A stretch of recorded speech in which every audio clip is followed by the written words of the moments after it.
Want help to grow your business? Download BRiN, the world's first business advisor in your pocket. To find out more, visit BRiN.ai or search the App Store today.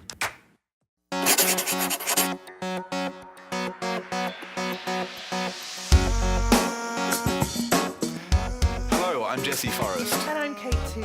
And welcome to Write for Business. This is the show that teaches you how to write the right words to attract more sales, leads, and customers. In this episode, we're going to be talking about how to write Facebook ads that get more clicks and also more customers. We're going to cover everything from how to choose the right images to what words to use and so much more. That all coming up in a minute, but before we get started, I have our regular question. Jesse, I heard that you broke your arm 5 times before you were 12. What's Yes. up with that? I think I was just a very clumsy kid. Was it the same arm? It was the same arm, my left arm. I had 2 brothers that we were constantly chasing after each other, and fortunately I haven't broken anything since then, so That's touch good. wood. I've only broken one bone in my body. Do you want to know what it was? Sure. It was my coccyx. Oh my God, not the coccyx. I did it roller skating. Yowzers, that would have Never hurt. again. It did. I had to sit on a big rubber ring. Ugh. Anyway, we digress. Facebook ads. Yes, so today's episode is all about Facebook ads, a wonderful world of Facebook ads. And Yep. anyone who's on Facebook, I'm sure you've seen some of these ads. So why Facebook ads? You know, that's really the big question here. Should you use them in your business? Well, Kate, an interesting statistic, and you know I love statistics, was that almost 900 million people log on to Facebook every single day. Can you believe it? I can believe that. Yeah. I really can. How often would you log on to Facebook a day? I don't log out. Yeah. That's the difference. Yep. I'm there all day, baby. So some of the reasons why, you know, we might consider advertising on Facebook, aside from the fact that your target market, most people's target audiences are definitely going to be on Facebook at some point. But you can also drive extremely targeted traffic. You know, you could even target women like mums who like crisps and live on the Central Coast. Yeah, that's a very specific demographic. Very specific demographic. That's me. I do love crisps. That's chips for you Australians and Americans, This is true. non-British people. So you can target, you know, people down to even their likes and interests. You can, yeah. You can get started within minutes setting up your campaign or your account. And you can also start with a small budget. You know, you don't have to spend a fortune to actually get people and eyeballs on your Facebook ads. Agreed. So who should use Facebook ads? You know, really, I think anyone who is advertising their business, their products or services, anyone who has a website, and anyone who wants to drive more traffic, leads, or sales. I think it's a great medium to use. Agreed. Now, before you get started, there are a few things that I think are important. The first one that I do want to say is that in this episode, we're not going to cover how to set up your account. No. I mean, there's already training on that out there. I think BRiN might even already have some, you know, training or tutorials on that. If not, there's definitely going to be some online. Facebook do a good job of walking through how to do that. Yeah. So we're going to focus more on the writing of the ads rather than the physical setup. Yeah, agreed. Exactly. So that's what we're going to cover today. And now there's lots of different Facebook ads. I know that you've experimented and used Facebook ads before. Yeah. What are some of the types that people could use? Well, I think, you know, the setup of it, I do find it can be a little bit fiddly, a little bit confusing. So I do think it's a good idea to take the time to watch a few tutorials and, you know, maybe even get some expert help on doing the setup. In terms of formats, I've played around a lot with different images, different copy, short copy, long copy. And I've had them across all platforms. So you can have the ads come up in people's mobile feed, their desktop feed, Instagram now as well. There's a lot there. There's a lot you can do, yeah. So today we're not going to cover like only, you know, Facebook video ads or only sponsored or promoted posts. Yeah. What we're going to talk is more about the principles and general tips that people could use that are relevant no matter what format of ad you're using. So there's really 4 tips or 4 principles, 4 main areas that we're going to talk about.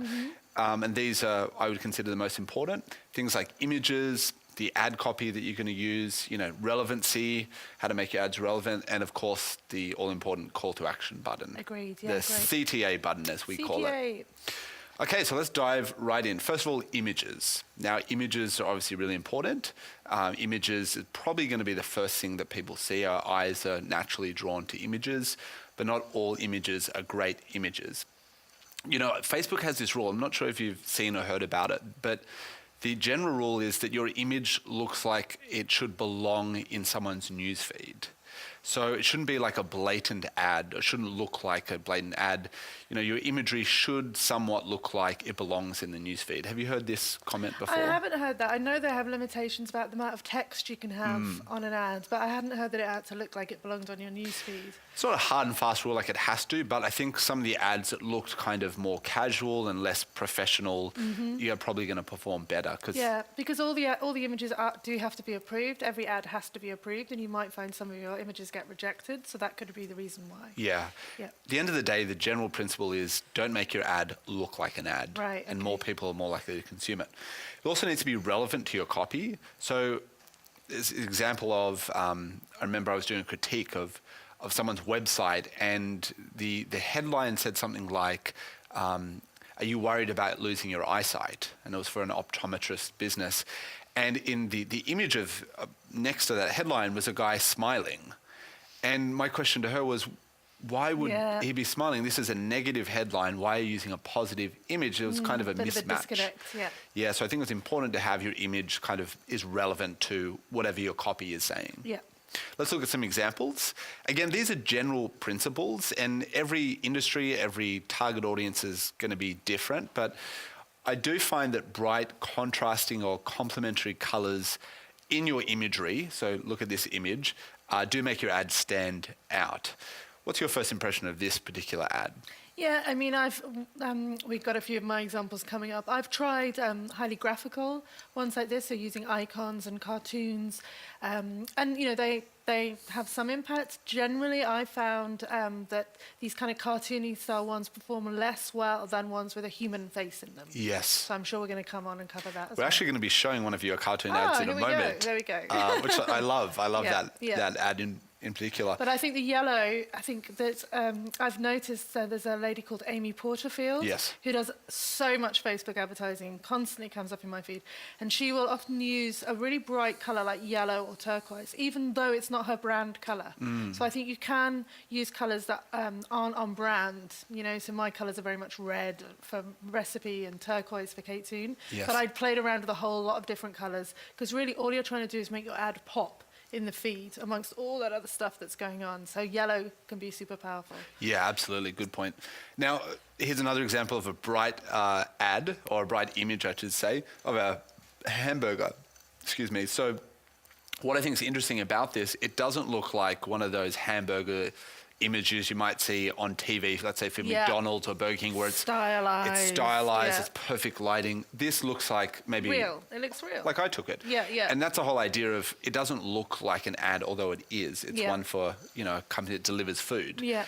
And so that looks like, you know, something you might see on Instagram or Facebook. Exactly. And I like how bright it is, especially in contrast to the brown table color. So Yeah, that's good. Yeah, I like that one. really interesting there.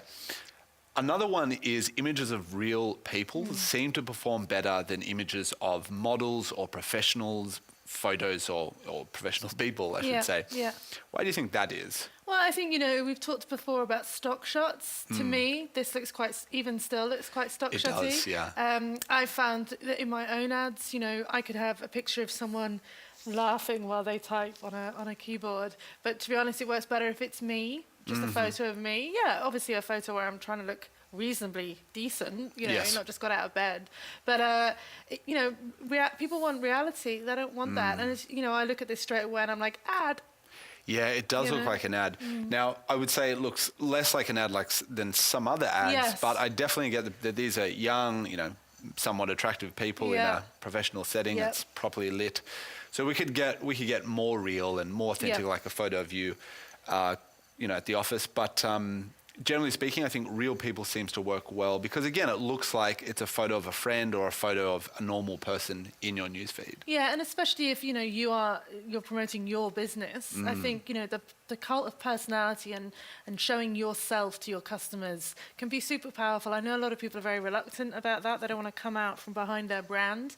But we all know that we make connections with people. Yes. Not businesses. You know, we have people like Michelle Bridges and Dick Smith. There's so many, you know, where we know the person, we could recognize their face if we saw them walking down the street. And that's powerful, I think. I think you get more of a connection. I think it was hilarious, just a side note recently, that Dick Smith was purchased, the company, by Kogan, which is really interesting. They took all of their stores from the offline stores and put them online, all into Kogan. Right. Yeah, it's really all interesting. gone.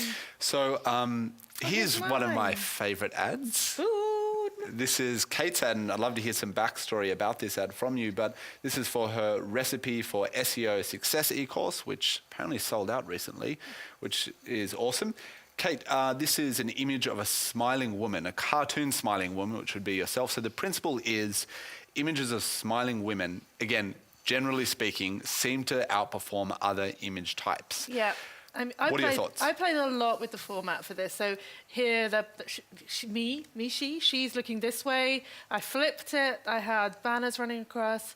Eventually, I changed to a photo of myself. So what I did was I put up something like 20 different graphics. Wow. With the same copy, and tested those to see which, all the copies the same, so that's not going to be the differentiator, the images, and then slowly switched off the ads with the images that weren't performing. So other things that I tried were like pictures of the course materials, like, the faux box that people do for a course. To continue enjoying this presentation, download BRiN, the world's first business advisor in your pocket. To find out more, visit BRiN.ai or search the App Store today.